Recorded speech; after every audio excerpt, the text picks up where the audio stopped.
Сәлем баршаңызға. Бүгін біз осындай өте дәмді 2025-тің хит пирогы десем де болады. Тары пирогын дайындайтын боламыз. Менімен бірге жасап көріңіздер.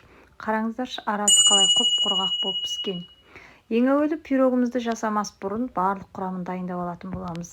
Тарымызға ыстық суымызды құйып, бетін жауып қойып қоятын боламыз. Бұл бізге ең соңынан қажет болады. Одан кейін 2 жұмыртқамыздың ағы менен сарысын ажыратып аламыз. Ағына бір тамшы болса да сарысы түсіп кетпеуін қадағалаңыздар.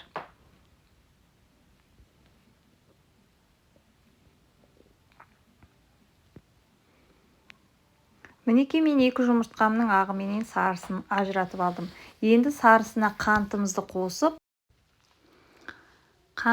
қосып, және де бұл жерде түспей қалған екен, 1 чай қасықпен су қостым. Одан көп мүлде қоспаңыздар. Барлығын жақсылап араластырып дайындап қоятын. Енді ұнымызды сетадан өткізіп, үстіне қопсытқышымызды қосып, бір араластырып жіберіп, бөлме температурасындағы сары майымызбен крошка дайындайтын боламыз. Барлығын жақсылап араластырамыз. Осылай мінекей крошка деп осыны атаймыз.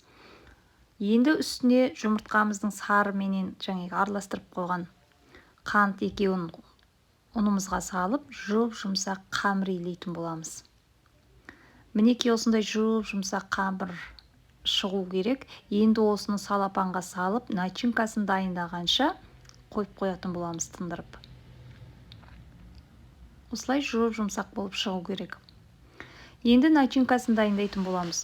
Оған қаймағымызды, сгущенкамызды және де кішкене ұнымызды, тарымызды қосып, барлығын жақсылап араластыратын боламыз. Барлығын өлшеп салыңыздар.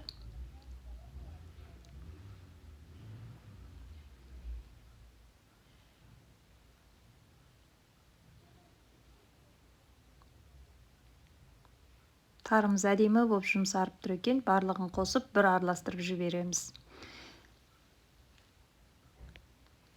Енді ең соңғы кезең, жаңағы жұмыртқамыздың ақ уызына қантымызды салып, миксердің ең соңғы ақырын жылдамдығынан бастап көтеріп отырып миксерлейтін боламыз. Крем тәріздес болып шығу керек.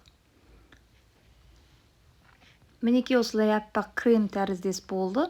Енді осыны дайындап қойған жаңағы тарымызға қосып, барлығын жақсылап араластырып, пирогымызға құйып пісірсек болады.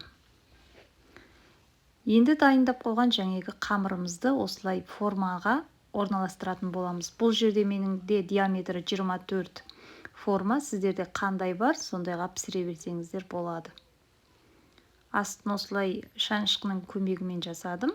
Барлығын осыған салып, 180 градуста 35-40 минутта пісіріп алдым. Әркімде пеш әртүрлі, сондықтан қарап отырыңыздар, күйіп кетпеген. Пирогым 35 минутта осылай әдемі болып пісіп шықты. Үстін осылай өз қалауым бойынша әдемілеп безендірдім. Сіздерге бұлай жасау міндетті емес. Осы рецепт бойынша міндетті түрде жасап көріңіздер. Өте дәмді болып шығады. Менің арнама тіркелмеген болсаңыз, тіркеліп қолдап кетіңіз.